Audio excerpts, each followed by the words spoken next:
All right, so hello everybody. My name is Joan Casey, and I'm the founder of Educational Advocates College Consulting, and I'm here with Ildi Seckley, who will be presenting today for about 30 minutes, and then we're going to take questions. So during the presentation, as you have questions, feel free to put those in the chat, and at the end, we can address anything related to college and neurodiverse students. So, even if we didn't cover something in the presentation that you're curious about, you can feel free to put that question in the chat as well. Yes, hi everyone. Thank you for the introduction. My name is Ildi Seke. I'm very excited to do this presentation, and this is kind of my specialty.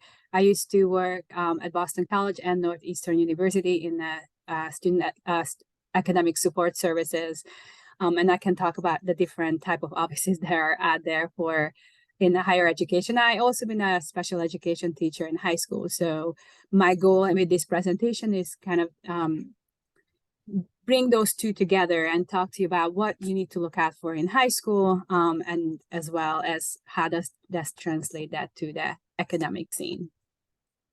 So in this presentation, again, I quickly, because this is the presentation targeting for parents, I still want to encourage you how to handle your students and to make sure that the students are aware of their accommodation needs and they can articulate presently what their learning needs are right now in high school, and then how does that going to look like in college. Then I will talk about some of the consideration when it comes to applying to college, what to look for, what kind of type of services that are out there to make sure that it matches the students' needs, not just, academically and socially as well. And then at the end, we're going to talk about some of the classic mistakes to avoid, and then we open it up for you to ask questions. And then Joan will jump in the presentation to add any additional comments. So I think this is a really important part when it comes to describing how the student learns. And I know it's parents who are listening right now, but I think it's once the students in high school you could make sure that they're an active member of the IEP team, or if they have never read their neuropsychs or psychoeducational evaluations. I know it can be really dry language, but at the end, at least they can see what the clinicians are recommending and how are they using those supports in high school, and be able to articulate that. What are the supports I am using that is good for me? Is it the extended time? Is it audio versions of textbooks? Am I taking my own notes? Is someone helping with me with that? Am I being pulled out into a distraction-reduced environment when I'm taking exams? So those are, again, how do I learn best, or how does the student learn best is going to be crucial when they will be attending college. And then again, whether they're on a 504 plan, I know like if you have a 504 plan, you might not have a meeting as much as that IEP, but again, the student can still be an active member of that to be able to, again, articulate their learning needs. I just provided you some sample questions that, again, you can take away with you, and then have your student or your children be able to like, hey, how much service do I use? And would that be important for me in college? And I always do a little caution, because sometimes students get ahead of themselves and they think like, oh, I use this, but I really not gonna need it in college because I graduated from from services. And I always caution that transitioning into college is such a big step, and because you're going from a very highly structured environment to almost like a organized chaos, but it is a chaos because it is the student needs to organize, right, to make sure that they go to their classes, make sure they get the services they need. So again, be able to articulate that what worked for you in high school and what are you looking for in college. Yeah, and I And would that, just say one other thing, Ildi, on those questions. When students apply to a specific learning program in the college setting, sometimes they're asked these questions. That sometimes there's a separate application, or even if there isn't a fee program, when they register, sometimes, these are good questions for them to be able to answer, because it's surprising how many students don't really know what their learning disability is, or how to describe it. So I think these are great questions to have the student practice, you know, during their senior year or even earlier. Excellent point, John. As part of that was part of my role too, at Boston College and Northeastern University in the intake process. I asked students to describe your learning needs. What are some of the accommodation support you have used in high school that you're hoping to use in college, and why did it work? And so again, that's a very, very good point. And that goes hand in hand with the documentation, and that's an important aspect too. As you are thinking about whether your documentation is coming, is it time for it to renew it, right? So if you are on an IEP plan, you are the high schools, public high schools are mandated to do an update every 3 years. A lot of times parents are not aware of that. So it's important that you update the evaluation at least once while you're in high school. And I always say, if you're in the cusp of 16-year-old, right, then I would say wait till the student turns 16, because then you can do a lot of the like a lot of the tests on an adult norm versus the child's norm. And colleges prefer the adult norm. And usually there are two aspects of the documentation, right? There's a cognitive aspect of it and the educational aspect of it. If you're on an IEP, you know the difference because it's usually a special educator who does the educational portion one, and the school psychologist who does the cognitive portion one. But if you get an outside, right, a neuropsych from an outside source, then it's a combined. But again, I would wait till the student turns 16, and then know the different laws too, right? The laws even they change from high school to college, right? So in the high school, you are protected by the IDEA, right? The educational, which is a educational law, and the 504 is a civil rights law that transfers onto the college scene. However, a lot of times parents get confused because you are receiving a 504 plan, but the plan in and itself does not follow the student to the college. So that's an important one to distinguish. So the IEP is a program, the 504 is a plan which describes what are the supports that the students need to succeed while in their high school. And a lot of times the colleges will ask for that because they want to see the verification, what type of services the student received and that they needed in college. And then they will ask for usually an updated evaluation. They will ask for the current 504 plan or IEP plan. And many colleges will also ask for if the students in the standardized testing, was it ACT or SATs, a verification of those two, just to see whether the student used 50% or double time on their accommodations. So these are just briefly like once a student starts looking at colleges, these are some of what we do with our clients is that what are we looking at holistically, not just academically for our students. Is the student really ready for college? And we tend to do a general college readiness assessment. And it involves a lot of aspects, not just academics, like socially, even and academically, right? Like, do the students know how to take their own medication, like when they go to college? So those are just kind of specific questions. Or do they know how to live independently? And how does that look like in college? Learning about the Disability Services Office, and I'm going to go into detail a little bit, but that's an important part of the college search too. Not all disability services offices are created equal, right? And I will talk about it in a little bit. But sometimes they're called Disability Services Office. Sometimes they're called, why am I blanking? Accessibility services. Accessibility services, yeah. Thank you. Yeah. Or like Boston College, where it's called the Connors Family Learning Center. So it needs some investigating of what does that services look like. And the campus culture, would the students thrive in a large lecture of 100 when they're used to in a more structured environment? Or is it a competitive environment? Is it more of a hands-on where the students are able to get outside of the classroom? Are the faculty available for them more than just twice a week? So those, again, these are the type of questions. And do the students meet the academic profile? And that's important too, right? If I had a language waiver, or I'm not good at languages, but the program I'm looking into requires a foreign language, for example, that's something I need to, ask as a student and a parent, like, is that the best fit for me? And again, are there clubs and organizations that are there that excites the student? Like, will I be comfortable in there? And again, the more the students is involved outside of the classroom, the higher the retention rate is for the students, meaning that they will most likely to return to school. So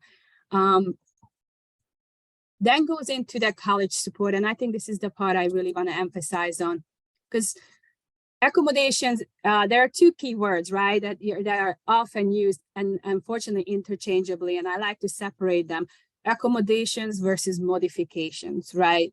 So while in a student in high school, there are likelihood that their curriculum can be modified to make sure that the student is successful and graduates. Well, that word changes in college, because if you are most likely the program will not modify. Very, very rare cases, and I'll touch upon a few. But the student has to be accepted into the university, right? And then the students will receive appropriate accommodations in order to graduate. So these are the most common accommodations that are out there for students with neurodivergent students with learning disabilities and or ADHD. Can I add on the modifications point, Yes. Ildi? So, of course, not all students get modifications, but just to make sure everyone understands the difference. So a modification, an example might be a student is given extended time to turn in assignments, like they don't have to meet a deadline, or maybe they have a word bank or something, like on a test, or they've somehow exam is modified for them based on their learning needs. So during high school, if the student is planning to go to college, you want to move them off of those modifications gradually, so they're off of them by the end of senior year, because colleges will really not modify the curriculum. All students are expected to follow the syllabus but the accommodations are different. So like those things here. So yeah. Yes, absolutely. So these are, and a lot of, there are hidden secrets to accommodations. A lot of times parents or students are not aware of that. And I'm going to pick on a few. For example, priority registrations. That's not something, students know coming in. And what is priority registration? Means that a student has the ability to register for courses sooner than everybody else. Now, again, as an incoming freshman, that doesn't matter because you're already the last one to pick. But like, there are colleges that say, hey, in the next 2 years, we allow you to pick courses that are better suited to your learning needs, so we can ensure that you get into those courses. That's a lot of times, again, that's kind of a secret, hidden one that most students don't know about.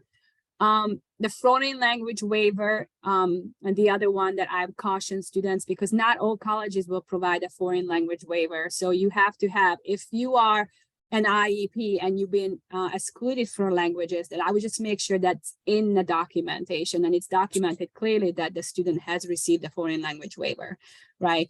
Or the other one that's kind of a big one I want to talk about briefly is the reduced course load, or again, it depends on the colleges how they use that terminology. Reduced course load is basically the students are able to take a 12 credit instead of the 15 or 16 that usually, what freshmen or students usually end up doing. And 12 is the minimum to be considered as a full-time students. However, that means the student will be deficient, right, when it comes to the end, and then you have the summer to make it up. And that sometimes can have a financial connotation to it. And that's something you, as a parent, you can ask, like, what does the college do for that? Do I get a fee waiver, for example, for this, to make those credits up so I don't have to pay additional tuition? So those are some of the questions I usually get, but generally these are accommodations and they're not considered modifications. There are a few, modifications I have seen in my experience, but you have to have a very a medical reasoning behind it. Usually, if there's a medical reasons to miss a course and be flexible with attendance, then of course that has to go through and be an approval through the Disability Services Office. Again, as Joan mentioned, word bank, you're not going to get study guides. No. So I think that's a great transition practice, is having the students learn how to create their own study guides and making sure that they're able to do that on their own once they reach to college. And again, I want to emphasize that every college have their academic support that encompasses all students, right? So colleges do have writing centers, they do have math centers. Sometimes they are in one. They, like, I keep bringing up BC because I worked there, but the Connors Family Learning Center had both content tutoring and writing tutoring. Other colleges, the writing center could be in the library per se, and then the math tutoring could be in their math department. But these are all available for all students. But some, and even like academic coaching, that's becoming big. And academic coaching, it teaches students executive functioning, you know, how to manage your time, how to make sure to plan out your assignments, how to make sure that you can create priorities in college, how to make sure that you are scheduled the right amount of courses, like you don't have 5 courses on one day, but nothing the next day, right? So there are academic coaches that are available for all students.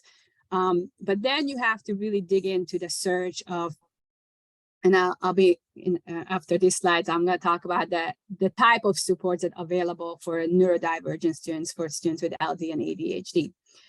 But how do you request these accommodations? Again, it's once the summer comes around, when you graduate, you're transitioning, look at the websites, or even before, right? Because this could be part of your researching the college fit. Sometimes colleges are not that obvious of where these supports are, and it can take, you know, a professional to like navigate, like, how do I request accommodations? Is it through the disability services office? If I need a housing accommodation, do I still go through the disability services office, right? And then here comes the tricky part, is because of FERPA, once the student starts 18, right, it's the students who has to initiate all this. It's called actually a student initiated process. So you may want to be helping your student out and call the office. They say, sorry, I can't talk to you. It has to be a student initiated process. So it's really important that the student knows how to self-advocate ahead of time. Reach out to the accessibility office. What are the steps to request accommodations? And then, are there orientations available for students with LD? And sometimes they do, and I would attend those. They are very specifically designed to teach the students how to access these resources. Again, and as I mentioned, make sure that your evaluation, whether it's a neuropsych or psychoeducation evaluation, is up to date. And then comes into, and I'm going to briefly touch base on the type of services are available. Again, there are basic services. Sorry, one more thing. I thought your point about the summer programs was really a good one, that lots of colleges will offer a summer program for students who have already been admitted, and they can sometimes earn credits. And, you know, sometimes the students are like, oh, I don't want to go early, I don't want to go in the summer, but like they can meet other students, they can, you know, they usually give them an idea of what it's like to be a college student, and it gives them a chance to learn all that without a lot of people on campus. Sorry, I didn't mean to interrupt you. No, yeah, so that's great distinguish. There are colleges that provide the summer that you can come for a couple of weeks prior to that. And then there are colleges that provide just the orientation for students with learning disabilities ahead of time. Sometimes they don't. So it's a really, I think it's a great way to look at the colleges based on that. And then comes in the level of support. We have basic, coordinated, and structured, that we call them. Basic services is basically what the law requires, right? By law, the colleges they require to provide disability services, right? ADA, AAA, that's called now, Americans with Disabilities Act. So that really, the 504, they do carry over to college, but they only have to meet the basic needs, right? The basic accommodation needs, or physical accommodations, if that's, you know, that's something that's relevant. But then we're going into that a little bit further up, right? So the coordinated services, where they provide a little bit more. They may have academic coaching, right? Or they hire professionals who teach workshops or executive functionings, or you can meet with, they maybe have more than one professional staff, right? They may have 3 or 4, and they're available for students to come in and help with course selection, help with executive functioning skills, help navigate the system of college environment. And then there is the structured programs. And I think, I'm sorry, I didn't start the slide, but just to revisit the basic services, right? Again, that can vary across, but it is just the basic needs. And then there is the coordinated services. Again, can vary, but they do have more specialist professional staff. They do have academic coaching services. There's a lot more of lot more support that's, again, still ran through the Disability Services Office. And the structured program that I want to stop a little bit and talk about more, because that can be a little bit of a complicated program. So the structured program is an additional, and usually it's a fee-based program that students can apply into. That is a more hands-on support. They have designated professionals, specialists that meet once or twice a week. They monitor the students' progress and success, and with the key idea that they can transition them off this program by the time they graduate. But it is a fee-based and sometimes very competitive program. And I want to emphasize that this is separate from the Disability Services Office, right? So just because a student is registered with the Disability Services Office, that doesn't mean they're guaranteed to get into the structured program sometimes. That means you have to actually apply into it to get these additional services, and it tends to be often fee-based. Ildi, can we talk? I think the word competitive, we probably need to clarify for people, because they might think that means like you have to have better grades or something like that. And that's not what it means. So, you know, it's really going to vary. Like there are some colleges that if your grades, I'm not saying I agree with this, but if your grades are very high coming in, they don't view some of their structured programs for you. They view that as more for the BC student, the B- and more Cs.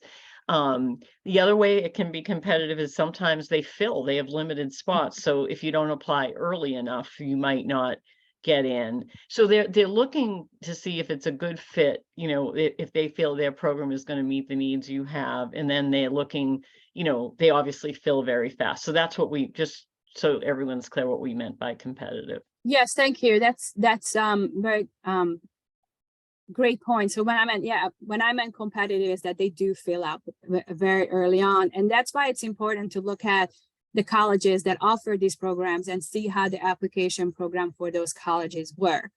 For example, I'm going to pick on a couple of colleges. University of Arizona have a very amazing program called SALT program, where you actually apply at the same time with the institution. So you apply to University of Arizona, and then the students right away get a login information in the student portal, and then they use that student portal to apply right away for the SALT program, and it has a separate application. Northeastern University, for example, is a little bit different. They have a LDP, learning disability program as well, but you have to apply and get accepted to the university. Then you have to apply for the disability services, get accommodations, and from then on, you can apply to the LDP program. So again, each of these programs have a different application, and it's important to look at their program. What do they offer? How much do they cost? And who are the specialists that work with it? And it can be a very important part of that college tour. Can I go through that program? Can I visit? Can I talk with someone and see if that would be a right fit for my students? Yeah, and then not everybody will need a structured program. That's part of the assessment, you know, the college readiness assessment, assessing like how much support does the student currently receive at school, at home, by parents, you know, through tutors, and then how does that need to be replaced in the college setting. And so sometimes it's a structured program makes sense, but you know, sometimes students' needs can be met in with other kinds of programs. Excellent point. And again, sometimes the student only takes advantage of it for a semester or two, and then they feel like, okay, I have all the tools in the trade I need, and now I can use the services, you know, other services that are provided for all students, and transition out of there. And then I do want to talk about a little bit of the classic mistakes to avoid. And I think these are really important is get your testing updated. It's really important. I worked with a lot of students in my past at the college setting who came to me and they had an evaluation from 6th grade and they were requesting accommodations. And the committee was like, well, we can't really work with that 6th grade evaluation. And that can take you a step back because these evaluations, as we know, is time consuming and costly, right? So it can take sometimes a month to even secure an appointment if you're doing it outside of the school, that is, right? If you're doing it with a professional. And it can take a month to even the clinician to write up the report. So again, just to make sure that the reports are up to date. If the student needs accommodations on their SATs, ACTs, don't wait too long, right? Make sure that they are receiving that support and keep those records handy. And then even the student needs to be, honest with themselves. Am I ready for college? Do I want to, take a year and go to a transition program or take a gap year and do an internship? There are many other great programs that are out there that combine internship with a course, like you could take college courses, but you're not in college yet, but you're getting transitioning onto the college environment. And then choosing the right college with the right support. And being honest, and I think it goes two ways. You want to make sure that I am using the support and the right support, and that actually I am using the support, because there are so many college sophomores that ended up in my office saying, I wish I used the support that was available for me last year. Why didn't I do that? So again, making sure, I always say, rather have a lot of support set up and not use it than not having anything at all. And a lot of questions I get from coming students are, well, do I have to use it? And I'm like, no. And that's the beauty of it. If you register with the office and you have these supports, it doesn't mean you have to use them every single time, right? So, but they are set up for you. I had some students say, well, I really don't need extended time for all my courses, but it's really helpful for my finals and midterms. And I said, yes, but if you wait till your finals or midterms, you may not be guaranteed to have that set up for you. So make sure you set it up early on, and then these are ready for you when you need them. And again, ignoring advice. And unfortunately, I had we put it in there because I had that experience too. Like sometimes I can tell students, listen, maybe coming in with 16 credits is not a good idea. Why don't you start out with 12, right? And then they're always the biggest concern, oh, I'm going to fall behind. I'm going to fall behind. But I'm like, I'd rather you be successful with 4 courses and then take a summer course, right? And then catch up than feel unsuccessful and overwhelmed with the 16 or 15 credits that are required. And then this is for you parents, do for the children, that don't do things for them that they can't do their own. If they need a prescription refilled, have them do it, right? Have them start doing things that they're going to have to do on their own. So they're not stuck in that situation. Like, how do I make an appointment? How do I get my refills? Where do I get my, if I had a counselor, a therapist, how does that translate? Can I keep that therapist? And again, all the accommodation requests will be student initiated and must be student initiated. So they need to be able to articulate their learning needs and their accommodation needs once they get to the campus. Joan, anything else I missed you'd like to add? I can't really think of anything. I think you've basically covered it. So is that the end, or do we have more points to cover?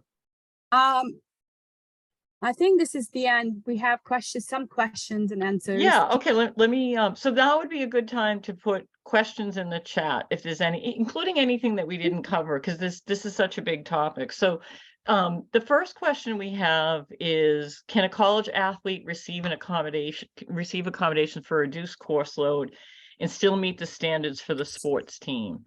So first of all, the student has to be approved for, it's not automatic that you're going to get a reduced course load. A neuropsych evaluation has to have evidence that it seems to make sense. So it does help most high students can get a reduced course load in high school, but most of them don't pursue that. So, there are certain things like slow processing speed and things like that may well qualify for a student for reduced course load, but it's not guaranteed. So that's the first thing that's really important to know. If that is important and they're coming up for reevaluation, make sure that that's discussed with the neuropsych evaluator. I mean, they're not going to put in something the student isn't eligible for, but just to say, like, if you agree that they could benefit from a reduced course load in the college setting, could you make sure that's recommendations included? As far as the sports team, if the college approves it, as long as they're a full-time student, it shouldn't be a problem for the sports team. Ildi, anything to add there? So Division I, the NCAA requires the students to be at 12 credits. So they're not requiring the student to be 15 credits. So in the reality, if the student is registered with the disability services and it's an accommodation that they're approved for, the college just cannot say no. And as pointed out with the NCAA, the minimum eligibility is 12 credits. I was an athlete myself, but I was not. My scholarship, for example, only permitted me to take 12 credits. So again, which is interesting, right? So this depends on the college, but once, as Joe mentioned, the student is registered and is approved for an accommodation, the college cannot say no. And then somebody else asked, do you have recommendations on how to find a private neuropsych eval? This person's in California. So look, what to look for in general. So let me answer the first part, and Ildi, maybe you can do the what to look for in general. So, you can look at, if there are Facebook pages for, parents of children with learning disabilities. Sometimes people recommend things there. But if the anonymous attendee who wrote the question wants to shoot us an email, we'll put our email, our website is right there.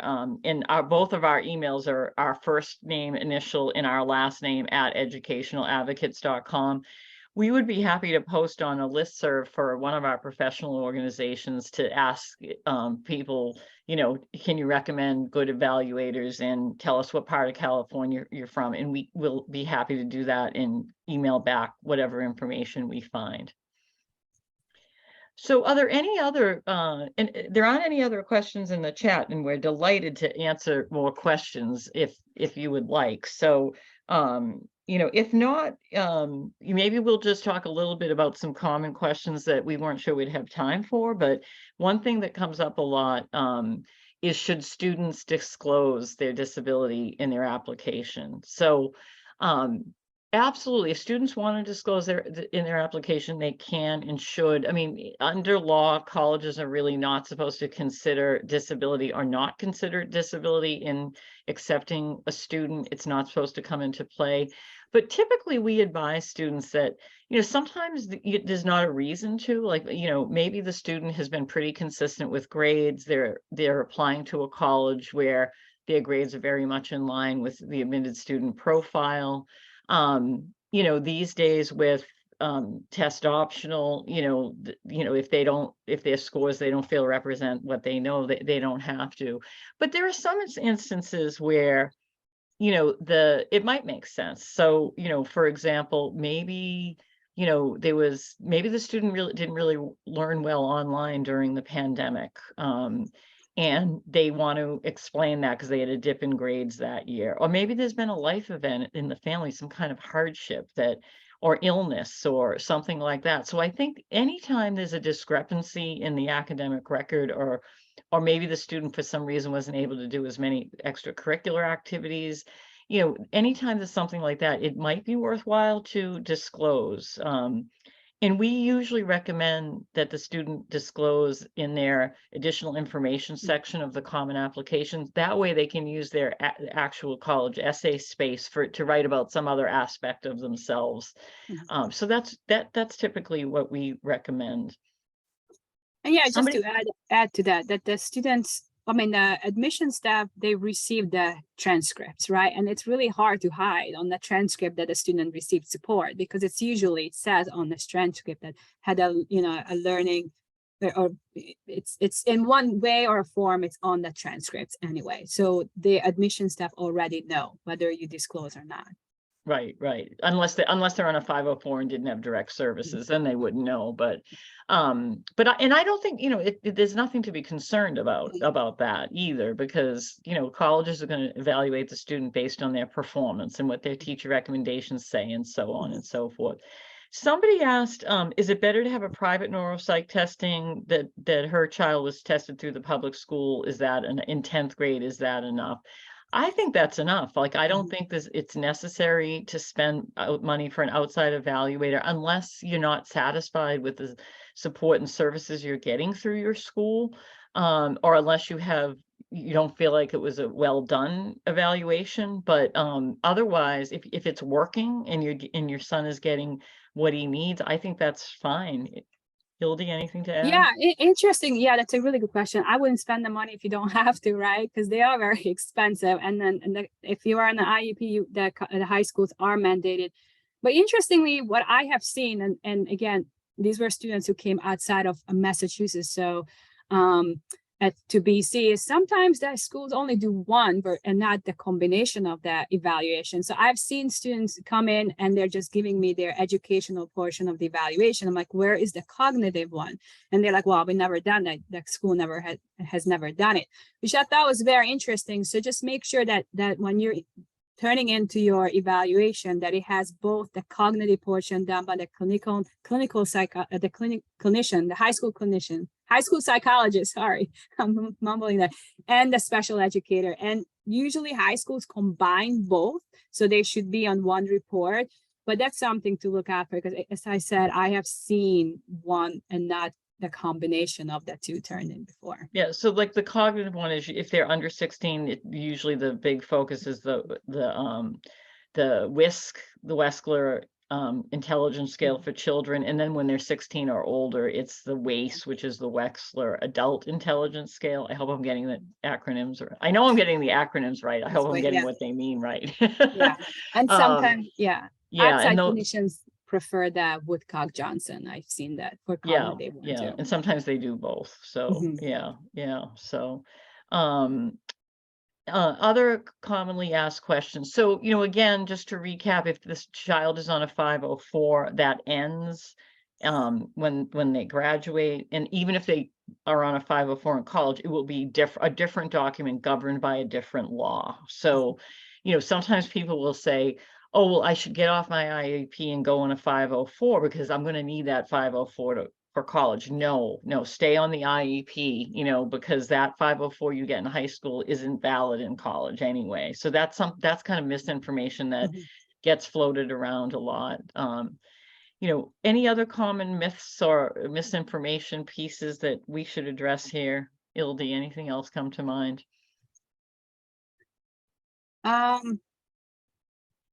Trying to think. Most of the time is what I get for the biggest reason I have seen for students not disclosing is they worry about the taboo.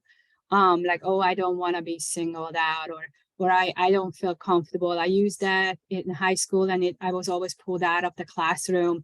And what's actually great about college is that it's a lot more I don't want to say word welcoming, but in some ways the students really don't know who is registered with the office and who isn't. So like, for example, at Boston College, the Learning Center involved all the tutoring and the support for students with learning disabilities. So that one of the, again, that's like the myth that just because you're registered, that will somehow shows up on your records, right? And then it's going to be known that you're receiving support. So again, that's one thing that I have seen as a common, that don't make sure that you do the support, use the support, have it set up for you, even if you're not going to use every single part of it. So Ildi, we have another question. What are the two parts for the outside evaluation? Again, cognitive and what else? So the outside one, the neuropsych is a lot more comprehensive. That it includes, it still has the cognitive. The cognitive portion is always going to be what Joe mentioned. It's basically the ways, they're measuring the cognitive abilities, verbal comprehension, processing speed, working memory, and then the educational portion in an outside evaluation, it's a lot more robust than a high school would do, like a special educator would do, because they're a neuropsych. Here's the trick one, right? So a neuropsych usually is done by a licensed psychiatrist or clinical psychologist who can actually test for ADHD too, right? And learning disability. In a high school setting, a learning disability, they might bring that up, but they technically, unless the high school psychologist is licensed clinician and is able to diagnose it, because ADHD is a medical diagnosis, right? So it has to be diagnosed by a psychiatrist. So again, that an outside neuropsych could test for that and could measure for that. So if you're suspecting ADHD, right, so it might worth to go to an outside and get the evaluation and rule out some of those aspects as well. Yeah, so it's cognitive and then educational. Yeah, so it's like the educational is like the reading, the math, that kind of thing. Do you want to mention some of the other specific tests that we usually see on the educational side, Ildi? I mean, I have to pull up and it's Yeah, been, I know. Yeah, but it's it's basically kind of a like tough one. But again, most of the time, the neuropsych, it's usually attention one. They do the TOVA. They do like computerized measures to check for attentional issues. They do usually the depression, like they're going into the mental health aspects too. I've seen a lot of neuropsychs measure that too, to rule out whether it's mental health or ADHD, because sometimes they can manifest the same way. So those neuropsychs will have a lot of those test measures as well. And then we have a question. Do you recommend hiring a learning disability consultant via Zoom to work with student if the university does not offer structured program but has classic services? So yeah, that can work. And that's the thing, so maybe a student has executive function issues and they're interested in some colleges that don't really have coaching, executive function coaching. And maybe they feel they can continue to work with their executive function coach or find somebody new that can work with them. The one thing that I would look for if you were going to do something like that is you want to find a coach that's going to help teach the student how to access the resources at their college. So not just doing sort of a separate coaching, but they would have to get familiar with the college services so that if the student says like, I am really struggling in this, introduction to calculus class. And, the person could say, well, I've noticed that they have supplemental instruction for some of the really tough math classes. And I noticed they have one for your class, and let's pull up, the schedule. And so you can go attend. I'm just using that as an example, but, the goal should be to teach the student how to use the resources at their own college, so that they can become, more independent. It's fine if they need an executive function coach the whole 4 years. There's no, that's no problem. But you want them to be, the ones that are getting the service. And we should mention, this is a service that's not for all families, but there is a organization called Focus Collegiate, and they will follow students, through the transition to college, like through the semester or year or whatever. And they will do it exactly what I just said is teach the student how to use the resources at their own school and do executive function coaching. And they help sometimes with like social skills as well. So there are lots of different types of coaches and organizations out there, but that's one that the other thing I would recommend is there's a new book out by a woman named Elizabeth Hamblett. And oh my goodness, this is embarrassing. I should have the name of the book handy, but it's specifically for transitioning to college. And I think the book is actually coming out on March 8th. And Ildi, you can keep talking while I'm gonna pull it up on my notes here so I can tell everybody the name of the book, because it's really good. Yeah, and again, if there are more and more outstanding summer transition programs are out there too. So if the student just needs like a refresher or just specific skills of what college life will be like, there are some outstanding summer transition programs that are usually take place. Like Landmark has one that takes place on the college campus, Landmark College, right, in Vermont. They have one for junior year, and then they also have one for a senior transition. And that's what they're specialized, is to teach specific skills.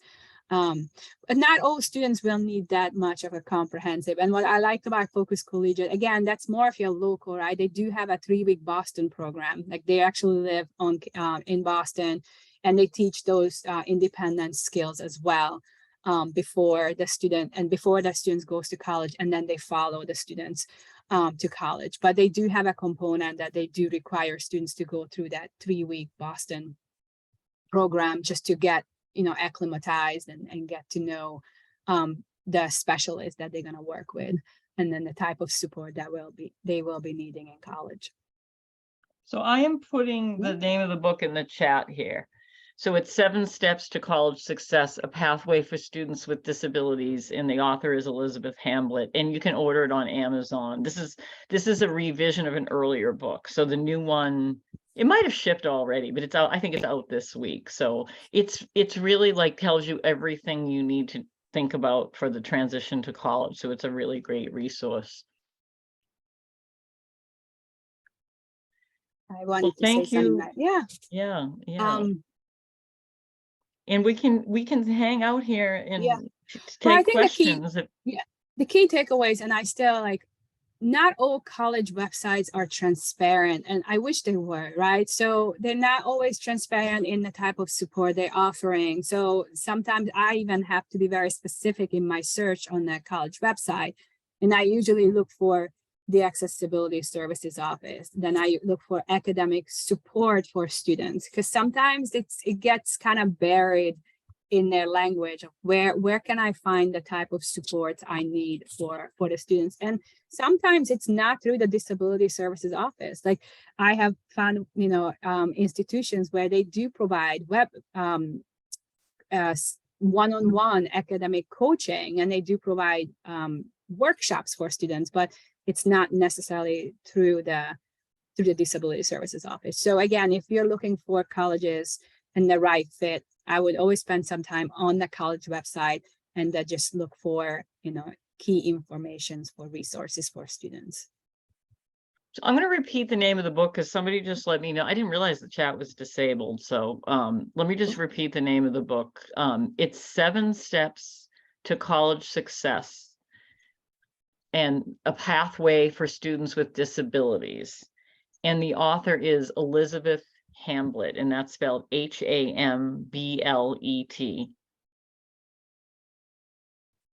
So, we, can provide support to students through this process, through applying to college, and, we can even, assist them with the transition to college.